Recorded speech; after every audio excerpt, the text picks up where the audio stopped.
All right, let me get this. Oh, don't spill the coffee on my computer. You guys are high tech, I gotta say. Hey, we're better than Breitbart. Be driving to the. We're way more prepared. I mean, I'm going to ask you tougher questions than the kid from Breitbart did. That is true. Of the White House press secretary in that in hilarious video. All right, so we're here with Seymour First Selectman Kurt Miller, and we're recording this the day after a massive blizzard. Although this is going to post on the Valley Indy Monday, whatever day that is. Today's the 10th, and whatever's Monday. The 13th. The 13th, Monday the 13th. And I should just note for any of our listeners, we are being joined on this podcast also by my 3-year-old rambunctious daughter, Emma, who stayed home from school today because she's sick, but now she's trying to knock over all our wires and stuff like that. But that's neither here nor there. First Selectman Miller, thank you very much for joining Ethan and I today. Always a pleasure to be with you two fine gentlemen. So let's get right into it. The first thing I have to ask you about, you usually come on once a month, Tri-Town Plaza. We had heard it was supposed to be torn down, parts of it, demo work was supposed to start at some point, permits to be pulled. What is the latest on Tri-Town Plaza, the unsolvable problem I've nicknamed? This is like a frequent question. But no, the owner, Ron Spector, is expected to be out before the end of the month. And when he does come out, him and I are going to get together and discuss the property.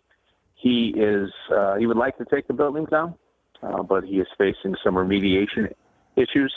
So one of the things he wanted to do was come out and talk to some of the demo people directly to get a better understanding of what the issues could be. So, I'll have more of an update after I meet with him. He hasn't set a time yet, but he is expected to be here before the end of February. Okay, so it's sort of stagnant. That issue sort of remains as is. Yes, unfortunately. Okay, and then moving on, because that's the first, whenever we put on Facebook, what should we ask the first selectman? People always, that's the first thing they ask is... when's Trader Joe's coming? Yeah, when is the Apple Store? So anyway, then moving on, I wanted to talk briefly about the police chief's contract. I guess a few months ago, either, who was it, the Board of Selectmen approved a new contract for the police chief? Or was it the Board of Police Commissioners, or how's that work? Actually, both boards. Both boards approved it unanimously. But it started, we went to the Selectmen first, and then on to the Board of Police Commissioners. And then just running through, I can run through some of the details of the contract. According to this contract, Chief Michael Metzler will retire in April of 2018, 2018 being his 30th year as the police chief in Seymour. Wow. The contract says that without this contract, he had intended to work until July 2020, and that's his mandatory retirement age. He would hit mandatory retirement age of, I believe, 65 in 2020. So just before Actually, 70. Oh, he would be 70. Actually, oh, okay. 70. Oh, I apologize to Yes. Chief Metzler. Why was that? Oh, I'm sure he'd be appreciative that you thought he was that young. Doesn't look a day over 50, if you ask me. I shaved a couple that Ethan's trying to get out of future speeding tickets. But I thought that was why was this contract needed? And why, what's the difference between having Chief Metzler on until 2018 or 2020? When the chief was first hired, he was hired without a contract. And he's worked for Seymour for many years. A lot of those years, and this goes back 20 years now, he didn't receive any raises. He was, by agreement at the time, supposed to receive the same raise as the men.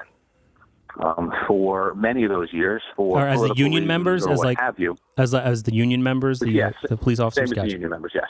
Okay, gotcha. Sorry. He never received those raises. So going back, and I don't have the numbers right in front of me, but going back about 15 years ago, they increased his salary in one large lump to try to make up for that. What we did was we created a spreadsheet of what he should have earned during the time that he was employed versus what he actually earned. And there was a large discrepancy between those two numbers. And let me ask you, how much was he getting paid prior to this contract negotiation? What was his annual salary, last year or 2015? 106,000. 106. Okay. Correct. And then it says in exchange for salary increases and other benefits, this is in the contract, he's going to put in his retirement, like I said, the salary increase, he's going to be paid $120,000 as of July 1st, 2016.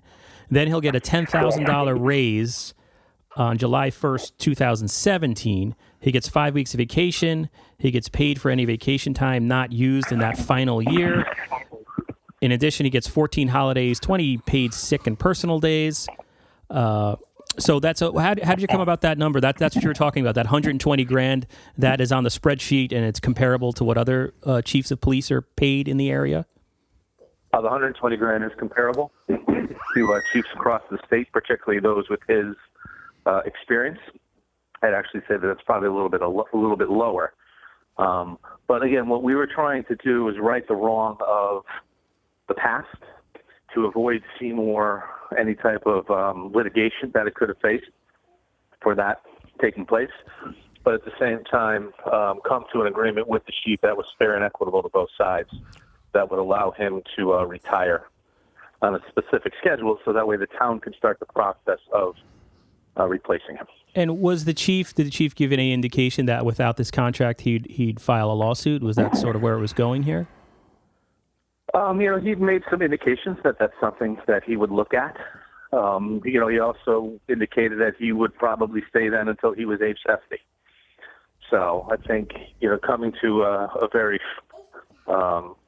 equitable agreement on this contract has eliminated a lot of the concerns on both sides.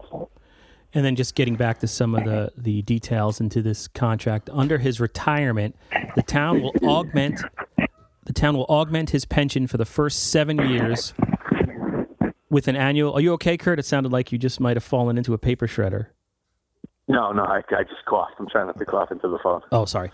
The town will augment his pension for the first 7 years with an annual lump sum of $20,000. He gets retiree medical coverage until age 65, and then there's longevity pay. He'll receive an annual longevity payment in the amount equal to 10% of his annual salary. Does that 10%, is that based on the $120,000 or the $130,000 that he's getting in his life? The 10% or the longevity payments is based on the salary that he's paid in that year. So it will be based on his essentially salary each of his last 2 years. Okay, gotcha. Longevity payments are not made in retirement. Say that again? Longevity payments are not made in retirement. Okay, so longevity payments are only made during the working years. Okay. And the rank and file police officers currently have longevity in their contract. So he's going to get he'll get his retirement benefits, and then on top of that, he's going to get paid like $12,000 to $13,000 for 7 years after he stops working as police chief. Is that right? No, for this first 7 years of retirement, the town will pay him $20,000 a year as long as he's alive. Okay, so that's the only payment the town will make once he's retired. Oh, okay. So he doesn't get any other benefits, like a regular retirement salary? Well, he has his regular retirement benefits that he will earn through the Municipal Employees Retirement Plan that he and the town have been paying into for his career. So he'll receive those payments. But on top of that, the town will give him $20,000 a year for 7 years. Okay, I guess he lives off 7 years. I'm just, I'm confused. So I'm just explain to me again, like I'm a 3-year-old, because I literally am. It says the town's going to augment his pension for the first 7 years with an annual lump sum of $20,000, and then later Correct. It says longevity pay. He'll receive an annual longevity payment equal to the amount 10% of his annual salary. Explain the I guess I'm getting confused with the longevity payment portion. I get the $20,000 for 7 years. Yeah, longevity payments are only made while a person is working. So it's not something that I agree with. Let me start off by saying that. But A lot of the contracts contain that, and the longevity payment is a reward for employees who stay long term. So that means, okay, so he's getting, I know he's supposed to get $120,000 a year salary, then plus he's getting longevity payment these last 2 years. Is that accurate? Correct. Yes. He gets longevity payments now. Okay. So it's just the longevity payments have been increased. Gotcha. Do you know what There was a number that on the town side that we determined in what I'll consider the amount of legal exposure that we had. And I brought that number to the selectmen saying that if we were to lose, this number is what we could be on the hook for. Excuse me. So using that, we then backed into a certain amount of benefits that the town would make available for the chief, and the chief ultimately agreed to that number after some discussions back and forth. I can say that what the chief is being paid out is substantially less than the potential exposure that the town had. Okay. To the chief's credit, I think he was extremely fair in negotiations. He wanted to, make sure that him and his family were taken care of in his retirement. That the 30-plus years of service that he's put in to the town of Seymour were recognized, and the selectmen and the Board of Police Commissioners all agreed unanimously that the deal was certainly very fair and very equitable. Okay, and just to restate, just so, because I had inaccurate statements, I think, when I was talking earlier. He's getting paid $120,000 as of July 1st, 2016, and then he gets a $10,000 raise on July 1st, 2017, bringing his salary in his last year to $130,000. He's going to retire in 2018. Under his retirement, the town is going to augment his pension for the first 7 years with an annual lump sum of $20,000 per year. Correct. For 7 years. And then his longevity pay is payments that he's getting now. It's sort of like a bonus for working there a long time. So from now until 2018, he's going to get a bonus payment, and that's in the neighborhood of, I guess, $12,000 to $13,000 each year. Correct, for the last 2 years. Gotcha, for the last 3 years. Okay, Ethan, did you have any questions on the Chief Metzler retirement contract? Not on that specifically, but I'm just, as a general, I know you're not on the police commission, but once Chief Metzler does retire, I know it's in the future, but do you envision doing like a search for a new chief, or trying to promote from within? Have you thought that far ahead, or have the police commissioners? Yeah, the charter actually defines how the chief of police is hired. Oh, really? So what we'll need to do is bring in, whether it be the New England police chiefs, the Connecticut police chiefs, they help in running essentially searches for new police chiefs. So it would be a testing process. Once the testing process goes through, whoever ran the test for us would give us a list of the top 10 candidates. At that point, the Board of Police Commissioners would go through and interview those 10 people, and then they would make a determination. Generally, in past hirings, the Board of Police Commissioners had brought in the top 3 candidates from any test, and that's who they've made the determination as to who to hire. And it's up to them, like the selectmen don't have any input? They would then send the name to the Board of Selectmen for the ultimate hiring. Okay. Yeah. All right, then just moving on. But, I'm sorry. The selectmen and myself are not involved in the hiring process other than that. While I'll be, I'll sit in on interviews and things, I don't have a vote. That's entirely the 5 members of the Board of Police Commissioners. Okay, gotcha. And then moving on, March is going to be a big month in terms of Seymour budget preparation, and there was some big news coming out this week in terms of Governor Malloy's proposed 2-year budget and what it means to the Seymour School District. I just wanted to ask you, first of all, I saw in some meeting minutes, you're slated to unveil the town side of the budget in the next, when are you doing that? When and where? I'll make my overall budget presentation the first Wednesday in March, which is actually March 1st. And I'll present that at a workshop to the Board of Finance. Prior to unveiling my budget, I'll do a a quick state of the town for them. So I'll go over our overall financial standing, what we're looking at for the future, different things like that. And then I'll present my overall budget to them. And in terms of budgeting, you're not in charge of the school budget, but I saw I'm sorry. you're not in charge of the school budget, but I saw the Register had an article recently saying they have sort of a modest proposal coming forward. Can you just quickly, what's your reaction to what the school has proposed thus far? Yeah, I think for the second year in a row, the Board of Education has come in with what I'd consider a very reasonable request for their budget. Last year, they requested an increase of $18,000, which on a $32+ million budget, I think we can all agree is quite impressive, to be quite honest with you. This year, they're looking at initially a little over $500,000. That $500,000 does take into account some assumptions on health insurance, so that number could actually come down a little bit, depending on where our health insurance renewals come in.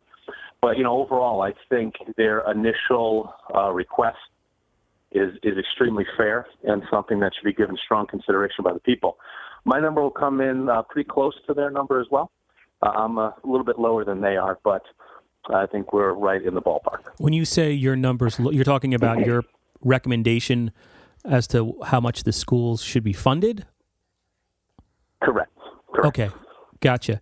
Now, the sort of the uncertainty in Seymour this week, when I had interviewed you on Wednesday, I think, Governor Malloy unveiled the budget. Ethan was up there in Hartford, and Seymour's looking to take a cut. Is that still, in terms of ECS funding, is that still accurate? I know Ethan kind of ran back, and we published a story based on what we knew then, but has anything changed in terms of dollar amounts that Seymour could possibly lose in this proposed budget? Since you and I spoke on Wednesday night, everything is as we had discussed. The overall Seymour stands to lose about $700,000, give or take, in state funding. I think a lot of the small towns and cities are in a similar position. I believe it's 139 communities will receive less funding than they have in the past. Some small amounts, some substantially large amounts. I believe Groton is losing 13 or 14 million. So what does that do, Kurt? What does that do to the Seymour school budget? Well, the biggest thing that the governor has proposed in his budget is that towns will be responsible for 1/3 the cost of funding the teachers' retirement plan. That plan is projected to cost about $1.2 billion. So the governor is pushing roughly $400 million down to the towns and cities. The ECS formula has never fully been funded properly, and there was a lawsuit, as you guys are aware, you reported on that, that towns and cities put in against the state, and they ultimately won. The judge required the state to fix the way it funds education. So one of the things that the governor did was he proposed some changes to the ECS. He increased the amount of special education, and then in turn took money out to pay the teacher's pension. So this was the usual Hartford shell game of over-promising and under-committing, or underperforming, I should say. And while the governor will say that he's not really proposing a tax increase, what he's doing is pushing massive tax increases down to the towns and cities. So do you think do you know if the school board has met or discussed this in any way? And then ultimately, are we talking about a tax increase in Seymour to help make up for revenue that's lost from the state, or layoffs, or what are we talking about? Well, I met with the Board of Education on Monday night to discuss some, local regionalizing opportunities. Some combining of services between the Board of Ed and the municipal side. Is that the joint operations department that I saw in one of your meeting minutes? Yes. Joint operations department. Gotcha. Okay. Yeah. What is that? Well, I'll circle back to that. But we had met on Monday to discuss that, and at that meeting, I did let them know about the governor's proposal to transfer the $400 million of costs to the teacher's pension down to the towns. At that point, we didn't know how he was going to fund his budget.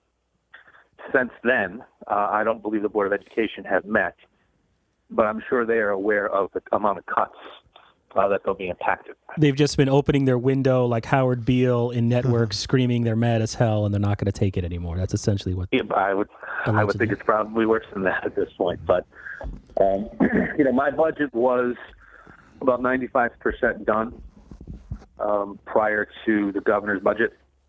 The one thing I was waiting on was getting an idea of the type of funding that he was going to propose and use that to help finalize my budget. Based on the governor's at least initial requests for a budget, I'm going to have to take the budget back and go back through line by line to determine how we're going to absorb this $700,000 cut. My initial projections for the budget had us reducing overall expenses by 0.5%. So we would be using less money in fiscal year 18 than we did in fiscal year 17 overall. I would have projected to, as we had talked about, a 0.2 to a 0.25 mil decrease, which would have been good. That had some assumptions built in some cuts to state funding. But with the size of these cuts, I need to go back and reevaluate some new priorities and make some different decisions as to how we're going to move forward. Okay. Then, Ethan, did you have a follow-up for that? I was... it's easy to... say Malloy's doing a bad job. I assume. I don't think the Republicans have come up with a plan yet. I would assume you'd endorse that. But to put yourself in Malloy's shoes, should he come out with a sort of a harder starting position with the unions and say, look, we're going to lay off 4,000 of you if you don't give us some concessions, or how would you do it? I think the problem with the governor is the governor doesn't lead the appropriate way. I think it's the responsibility of who's ever in charge to set the tempo, to set the tone, which he should have done back in 2010 when he first took office. That's the point where he should have laid out, this is the plan that I have for the next 5 or 6 years, the next 3 budget cycles, of how we're going to fix Connecticut. Instead, the governor just gave money away to special interest groups like he always had. He used the budget to give out political favors or to help get reelected. He didn't structurally fix the budget. And we see it time in and time again. In May, June, and July, we hear coming out of Hartford, this is the best budget we've ever had. Come August, September, October, the budget's already out of line and out of whack, and we're chasing deficit after deficit after deficit. Mm-hmm. So until the governor puts his foot down and says, this is what we need to do, these are the tough decisions that we need to make to fix this budget, and not just worry about the current budget that we're in, but start thinking about the budgets down the road, we won't have any success at the state level until that happens. If you look at the towns and cities, the vast majority of towns and cities in Connecticut do that already. But we keep getting the tough stuff passed down to us, so we can fix it. So I think until the governor puts his foot down and actually decides he truly wants to fix the budget, I don't think anything's ever going to change in the state of Connecticut. You're essentially saying that we need to elect a Republican governor, because... No, not necessarily. Not necessarily. I think Kevin Lembo, who's a Democrat. Ooh, Miller just endorsed Kevin Lembo. Wow. Stop the podcast. Kevin Lembo, but I think Kevin Lembo's a great guy, don't get me wrong. But, here's a Democrat who stood up to the governor and called the numbers as he saw them. He's saying a lot of the same things with regards to the budget numbers as a lot of the Republican candidates. So we need to make structural changes to this budget. We need to fix the problem right at its core and then build it back up, or things are never going to change. And I'm sorry to harp on this, but I want to move on for when you get a sec. But go ahead. It seems like it just no politician wants to come out and say this, but it seems like we need to go and Are you going to pick up tolls? No, right. Although we should do that. But it seems that we also need to go and restructure or do something about the benefits that people who are already retired are getting, because they seem to be, from what you read,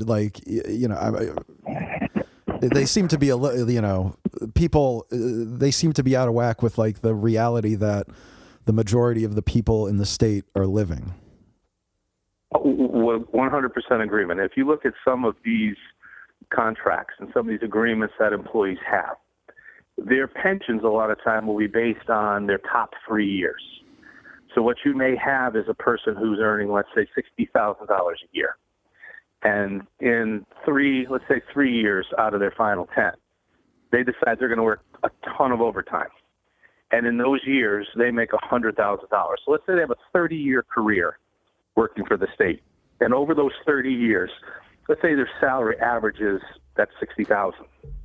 Their retirement benefit is not based on that $60,000. It's based on their 3 highest years. So if they worked a lot of overtime in 3 years, and let's say made that $100,000, their benefit's based on the $100,000. Mm-hmm. Stuff like that is what's killing the system. You also see legislators. I think when the governor comes in, when a new governor comes in, he'll get his certain legislators will become commissioners for 3 years and then they'll retire. Mm-hmm. Yada yada yada. Yeah, I mean, and that's what it puts a tremendous strain on the system. And even looking at the decision that the legislature made last week, when they talked about refinancing our outstanding pension obligations. Instead of making these structural changes and talking about how we can fix things long term, to keep it simple, they took a 15-year mortgage and turned it into a 30-year mortgage. And the only reason they did that was to reduce payments, to make current expenses more bearable for the budget, but it's going to cost residents in the state of Connecticut $11 billion more. So they're not making the structural changes. They're just playing this usual shell game so they can try to make the budget work. These problems are going to go on and on and on. All right. Now, right before you came on, I put a question on Facebook, which then goes to Twitter, asking Seymour residents if they had any questions for you. Not a lot in advance notice, but we did get one question. It's from a Rye Maziuk. I don't know how I would say that. RYMAZIUK 10 on Twitter, and he wants to know what the part-time economic director is doing to justify his salary, essentially. Any news out of your economic development director? Well, everybody, when they think of economic development, they think of big box stores, they think of big developments and things like that. Economic development is much more than that. Economic development is about changing the perception of the community to, one, help bring new business in, but at the same time to keep your existing businesses happy. Our economic development director has been spending a lot of time on that quality of life stuff. People will say, well, Tri-Town Plaza isn't full and, we haven't sold Seymour lumber yet, but they'll ignore the $16 million that Basement Systems is reinvesting in Seymour. They won't talk about the over $1 million of new equipment that MPI has purchased in the last year or so. These are two of our bigger taxpayers and two of our larger employers, that are reinvesting in Seymour because they're seeing these quality of life things that Fred is working on to make Seymour a better place. And Fred being Fred Masori. Fred Masori, yes. Fred works very closely with these business owners. He's constantly in contact with them. He's fielding questions that they have, helping them with any issues, and trying to help any way that he can. Business drives business. Larry Janeski and Basement Systems is successful because they have a great product and a great leader that's constantly pushing them forward. It's the town's responsibility to assist these businesses when they can, and that's Fred's primary focus, is to be there when they have questions, when they have issues, to try to address those problems and keep building that relationship. Hey, do you have any idea how the grand list is coming out? Is it going up and down? I should get the final numbers on the grand list in the middle of next week, I expect. But we're looking at a small amount of growth in the grand list.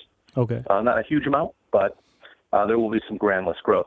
Again, things we have to take into account is, our tax incentive program. So while we've seen some of this development coming into Seymour, a lot of this is part of our tax incentive plan. So that's not necessarily going to count in the first couple of years. Okay. So that'll directly have an impact to our grant list. And then finally, before we let you go on this cold and windy Friday afternoon, the Deputy First Selectman, you named a new Deputy First Selectman. We heard there was a lot of jockeying going on behind the scenes. We heard there were a lot of leaks out of your office about who it was going to be, who it wasn't going to be, a lot of infighting. We know you like to govern a la Trump with creating chaos and setting up conflicts within your administration. So who went ahead and got this job, and how did they get it? Well, essentially what I did is I took the existing selectmen, I put them in a closet with a wrench, okay. and then just turned them loose on each other, and whoever came out was the deputy. That would have been the Bohuniak. That would be the fairest way to do that. Bohuniak would have walked away with that. He's young, he's agile. That's right. He's a big kid too, so he'd be tough. Right. No, but all kidding aside, with Nicole Claire's teacher becoming state rep, it would have been too difficult for her to do what she needs to do as a state rep, but at the same time, do what she needed to do as deputy first selectwoman. So she wanted to remain on the board, which is fantastic. Nicole's been an asset to this community. She's been a great partner for me over the last 5 years. Great sounding board. A person that I consider, a very close confidant. Most of the ideas that I come up with, the first person that I call is Nicole, to run them by her, just to kind of get her feedback and feelings on that. So she's going to be missed. But, the Republican members of the Board of Selectmen, because that's where the deputy would need to come from, we sat down over a couple different nights and decided who would be best based on people's schedules, based on experience, based on strengths and weaknesses. And the five of us all came up unanimously with Len Green Jr.'s name. So Len will be serving as the deputy for the remainder of the term. And how long has Len Green Jr. been on the Board of Selectmen? He's been up there a while now, right? He's serving in his second term. Oh, that's it? Okay. Prior to being on the Board of Selectmen, he was a state representative in the 105th District, and he was also a member of the Board of Finance prior to that. There you go. Town son, a worthy servant. Now, Len Green Jr. is Deputy First Selectman. I don't want to ask about rumors that he's jockeying to get you out of there, but I don't know. I'm just trying to. I'm making jokes about the Deputy First Selectman. What position? What can I say? But Kurt, before we let you go, is there anything else you wanted to add, perhaps that Ethan or I are not asking you? Nothing in particular. There'll probably be a big announcement coming out of my office next week. This is what First Selectman Kurt. This is what you do to us every time. You're on our podcast once a month, and then you're like, oh, and by the way, after this podcast, bombshell coming. Yeah. There'll be news later, without fail. Well, isn't that what you're supposed to do? You're supposed to tease a little bit and kind of build up this. I don't know. Excitement about an announcement. I got to check with Kellyanne Conway. Actually, I know what it is. Kidding aside. All right. On Monday, I'm going to file my paperwork to announce my candidacy for one more term as First Selectman. Oh. I believe this will be my last time running as for First Selectman of the town of Seymour. Now you've been in there 3 terms? I'm finishing my 3rd term. Okay, so you're going to go for a 4th term. You just broke that news here on the Valley Indy podcast. Navel gazing. I forgot the name of this thing. So you're going to be filing your paperwork on Monday. Why make this your last? Why you're for term limits, or what's the point of just doing another 2 years? Well, it's been a lot of work over the last 6 years. Work that I've greatly enjoyed. I've had good days and bad days, obviously, but we've come very far in the last 6 years. There's a little bit more that we need to accomplish because I want to solidify a lot of these things as the way Seymour does business, and we should be able to do that over the next 2 years. But I also feel very strongly that having someone come in with a fresh set of ideas, a fresh eye on some of the things we were doing, they can make some of the small changes to the things that we've already done to keep moving Seymour forward. And I think having that fresh perspective is extremely important for any organization that's growing. And I look at Seymour that way. So, but Plus, I'd like to be able to spend some more time with my kids. All right. I should just note for people listening, if you hear a strange noise, my 3-year-old daughter, Emma, actually, she was harassing Ethan at the beginning of this podcast, trying to like pull on his glasses or whatever. Then she's just come over here and nuzzled next to me and is sleeping and snoring. So if you hear like nice. sort of strange breathing in the background. I've tried to move away from the mic when coughing or something, but I don't mean to sound like Trump at the second debate or anything. I'm just obsessed with the fact that after we've been talking this whole time and you can just hear in the background. I don't know what to do with her now. But anyway, Kurt, that's not really your problem, though. You didn't need to hear any of that. That's life in the nonprofit newspaper world, online newspaper world. So, well, that's what makes this podcast so special, because you never know what you're going to get. Right, totally unpredictable. Whether it's sound effects or guest appearances or what have you. All right. Hey, I want to thank you. Oh, and by the way, great job, Town of Seymour, in getting all the blizzard info out on Thursday the 9th during that snowstorm. Like Seymour constantly had updates, and we're advocates for transparency and using social media in the Lower Valley. Yeah, using social media in the right way. So that was cool to see. So thanks for that. No, it's certainly a team effort to get all that information out. But I find too the more information you get out to the residents, the less angry they're going to be if they know what's going on. I agree. If you just that's selfish for me too.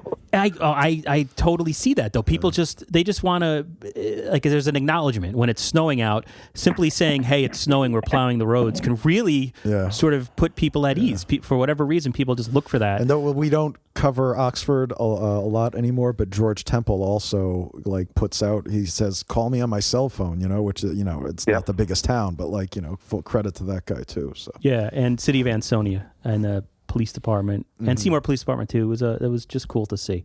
All right, Kurt, thank you so much, gentlemen. It's always a pleasure. I look forward to our time next month. Take care, Kurt. Thank you. Later. Take care, guys. Bye bye. All right, so that was Seymour First Selectman Kurt Miller, and on behalf of Ethan Fry of valleyindy.org and my sleeping 3-year-old Emma, we will talk to you next week.